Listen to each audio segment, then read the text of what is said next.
Darren is now 45 years old, and it was 1965, and August 2nd that he was born, and our firstborn. So he was in the hospital for quite a while. He had a enlarged heart. We're talking about Darren's condition and the fact that he had this heart problem, and then he says something else is wrong. And I said, well, what do you mean something else is wrong? He said he's a mongoloid idiot.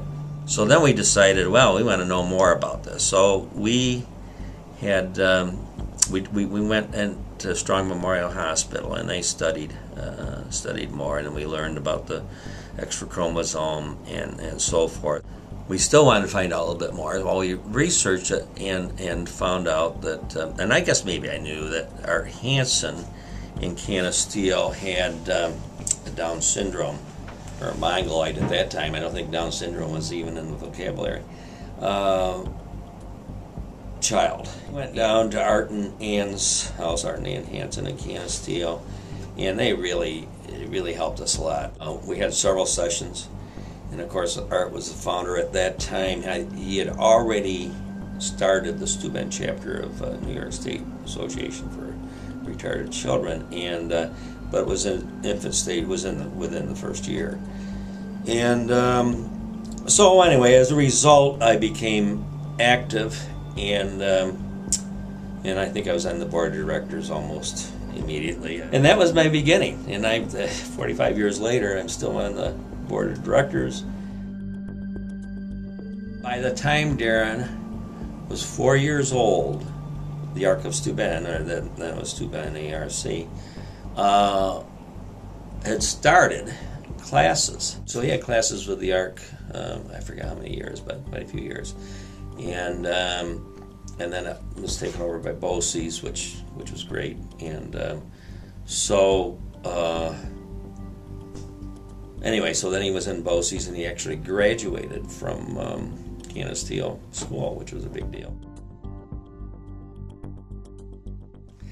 Well, nothing you can do is what he said. Nothing you can do. You just love him, and I don't think he said put him in an institution. I thought he did, but Vivian said he didn't, because at that time they were kind of releasing him from the institution. In fact, Sherry, Art's and Ann's daughter, was released from West Seneca, I think, fairly soon thereafter.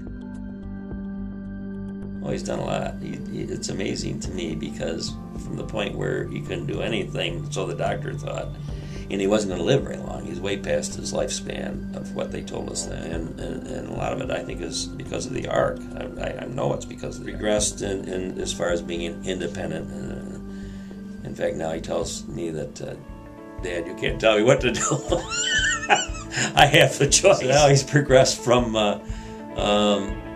going all the way to graduating from high school, and at age 21, and then